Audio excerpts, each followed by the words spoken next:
devons aussi le faire. Nous devons servir les frères et sœurs. Laissez notre moi. Oui, c'est moi, on doit servir. C'est moi, on doit servir. C'est moi, c'est moi. Non, non, pourquoi on ne m'a pas appelé aujourd'hui le frère Christ? Pourquoi il m'a appelé par mon nom? Non. Il ne devait pas le faire. Je ne suis pas contre le respect. Il faut respecter. Il faut respecter. L'éducation, c'est bon.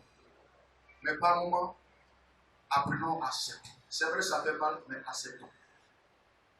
Il faut que Christ soit au centre de nos vies. Abandonnez un peu l'orgueil. Si ce n'est pas moi, il n'y a pas quelqu'un qui va faire ça là. Arrêtons ça. Si je ne suis pas là, il n'y a pas quelqu'un qui peut faire ça. Frère, ne te crois pas indispensable. Si tu n'es pas là, le Seigneur peut travailler avec toi. Sans toi ou avec toi, le Seigneur suscitera toujours des personnes. Le jour où tu vas partir, tu enverras au moins 4 personnes pour pouvoir continuer son travail. Ça ne sert à rien d'être orgueilleux. Dieu nous exhorte à l'humilité. Si nous voulons aller de l'avant avec le Seigneur, nous devons enterrer notre moi et remplacer cela par Christ. Que le Seigneur nous aide. Abandonnons l'orgueil, toutes ces choses. C'est un appel à se consacrer entièrement au Seigneur Jésus. Troisièmement, avant-dernier point, le verset 36 jusqu'au verset 37. Et que sert-il à un homme de gagner tout le monde s'il perd son âme? Que donnerait un homme en échange de son âme? Là, il y a l'action de la compromission. Bien-aimé, laisse-moi te dire ce matin, il faut éviter la compromission. Le fait de se compromettre. Action de compromettre, de corrompre, d'empêcher le bon fonctionnement de quelque chose. Évite cela.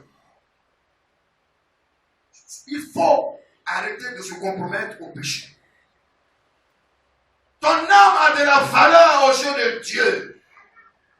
Il a versé son sang pour que nous soyons sauvés. Ce n'est pas à cause des plaisirs de ce monde que nous allons vendre notre âme. Dieu ne nous a pas appelés à cela. Ton âme coûte cher. Évitons de se compromettre. La vie de duplicité, l'hypocrisie, le semblant. Ça fait combien d'années on va parler de Christ? Et ça fait 15 ans aujourd'hui, je suis dans l'église. Mais je ne vois rien. Je retourne dans le monde. Je vais vendre mon âme. Si je vends mon âme, ça serait encore plus facile de réaliser mes projets. Regarde à Simon-Pierre. Quand Jésus est parti, il n'était plus là physiquement. Il dit, je retourne pécher. Tous ses collègues, ses frères, allons, retournons. Parce qu'on ne voit plus la manifestation de la puissance de Dieu. On ne voit plus Dieu manifester sa puissance. On ne le voit plus à l'œuvre. Donc on croit qu'il nous a abandonnés. Retournons. Retournons à notre ancienne vie. Abandonnons la vie chrétienne. Parce que ça ne va plus. On ne voit plus Dieu agir. Retournons. La Bible dit quand ils sont partis, ils n'ont rien eu. Il a fallu encore la présence de Jésus pour pouvoir opérer ces miracles. Loin de Jésus, c'est la perdition, frère. Abandonner la main de Dieu parce que tu souffres, parce que rien ne va.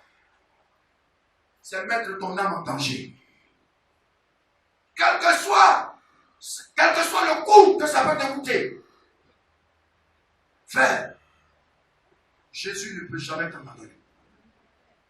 Nous sommes venus sur cette terre et nous sommes de passage. Et notre cité, notre patrie, c'est le royaume des cieux. Nous devons nous affectionner aux choses d'en haut. Si nous réfléchissons à cela, nous pensons à cela. Bien aimé, les choses de ce monde ne peuvent freiner l'amour que nous aurons pour le Seigneur.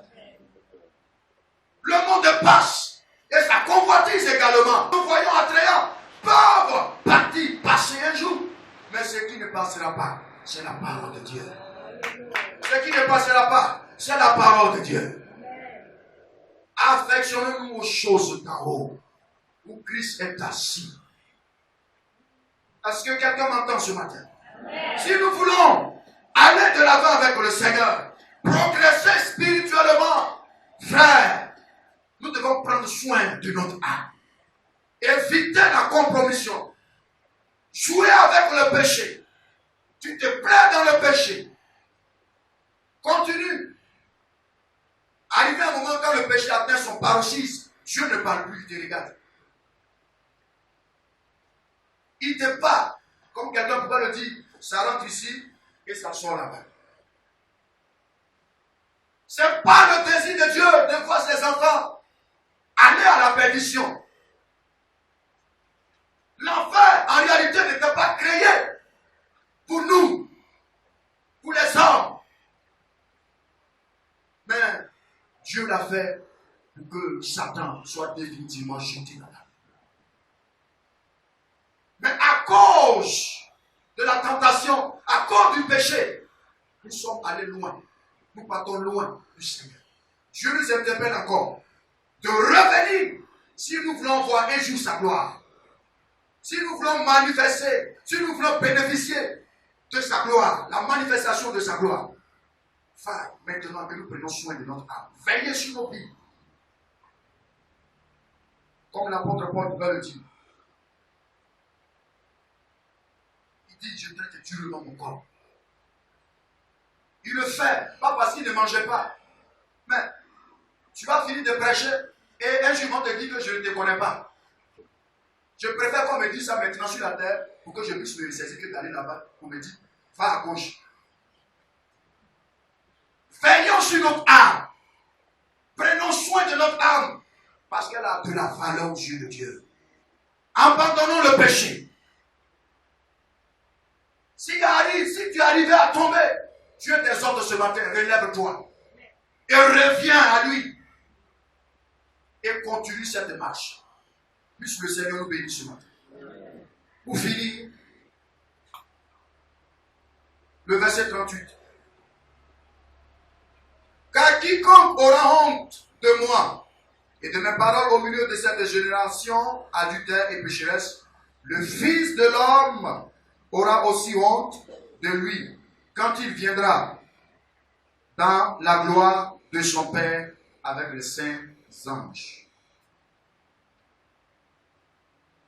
Le Seigneur comprit que sur le chemin de l'obéissance, certains de ses jeunes disciples pourraient peut-être broncher devant la crainte du mépris des hommes. Aujourd'hui, à cause de la peur, à cause de ce que nous voyons, nous avons peur d'afficher notre foi chrétienne. On est dans un milieu et les gens ne savent pas. Ils ne savent pas que si nous sommes chrétiens ou pas. En Côte d'Ivoire ici, on n'a pas de problème avec ça. Voilà, je voudrais un peu clarifier les choses. Il y a certains contrées où afficher sa foi, peut-être que ça peut te coûter la vie.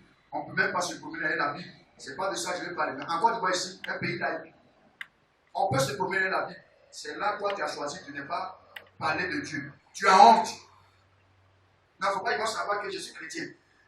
C'est qu'il y a un problème, frère. Il ne faut pas avoir honte de proclamer la parole de Dieu.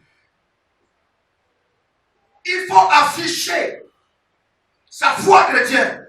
Ne pas avoir peur. 2 Timothée nous disait ici. Il prêche la parole, insiste en toute occasion favorable. Ou non, reprend, censure, exhorte avec toute douceur et en instruisant. Comprenez? Si l'occasion est favorable ou non, nous devons annoncer la parole de Dieu. Nous devons annoncer la parole de Dieu. Quelles que soient les oppositions, nous devons annoncer la parole de Dieu. 2 Timothée chapitre 4, verset 2. Paul était en train exhorter Timothée, son fils, il a engendré de la foi. Prêche la parole de Dieu. Il faut insister en toute occasion, que ça soit bon ou pas. Même si le milieu où nous sommes, les gens nous persécutent. Mais prêchons la parole de Dieu. Ne pas avoir honte. Non, si j'ai honte. J'ai honte. Non, c'est un refus.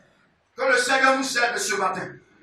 Si nous voulons parvenir à la croissance spirituelle, à la maturité, aller à nos profondes, il ne faut jamais avoir honte du Seigneur. Il faut prêcher la parole de Dieu. Il faut exhorter. Ne jamais avoir honte. Car Christ viendra. S'il vient, tu as eu honte de lui. Tu as eu honte d'afficher ta foi. Un jour, il viendra. Et il aura honte de toi aussi. Toi, il faut te mettre dans l'écart. Puisque tu n'as pas pris le temps pour prier pour l'église. Pour mon église, tu n'as pas eu le temps de prier pour mes serviteurs. Dieu nous exhorte ce matin. Quelle que soit l'hostilité, quelles que soient les oppositions, nous devons prêcher la parole de Dieu. Nous devons enseigner la parole de Dieu pour que nous puissions grandir. Que le Seigneur nous bénisse ce matin. Nous allons prier ensemble. Toi, le juge, mais tu le délivres toujours. Tu le délivres toujours. Oui, ça peut arriver, mais Seigneur, tu délivres toujours ce juge et ce chrétien. C'est pourquoi je voudrais t'apporter tous ceux qui sont, oh Seigneur, dans l'impasse, tous ceux qui sont sur le point d'abandonner leur vie chrétienne, tous ceux qui sont abattus, attristés, tous ceux dont la foi, oh Seigneur, a commencé à refroidir. Je voudrais t'apporter le cœur, apporter la vie de ces bien-aimés, afin que Seigneur, tu embrases encore leur vie par ta puissance, par ton feu. Oui, Seigneur, consume tout ce qui nous pousse à la tentation et bâtis-nous de feu. Oh Seigneur, active en nous cette soif de te louer, de te servir. Seigneur, devant, nous voyons la mer rouge, derrière les Égyptiens, mais nous voulons ce matin que Seigneur, tu frappes, Seigneur, avec ton bâton, Seigneur, cette mer rouge, afin que cela nous serve de passage. Oh, ce monde est rempli de corruption, de difficultés, à nos points finis. Mais Seigneur, tu ferais toujours le chemin dans le désert. Tu nous envoies dans le désert pour que nous puissions apprendre à te connaître. Oh, pour que tu puisses nous enseigner. Certains se trouvent dans ce désert. Apporte-leur, Seigneur, de l'eau. Apporte-leur, Seigneur, de la nourriture. Et sois avec eux. Seigneur, viens nous ragaillardir. Que toute la gloire te revienne. Au nom de Jésus. Amen. Que le Seigneur nous bénisse.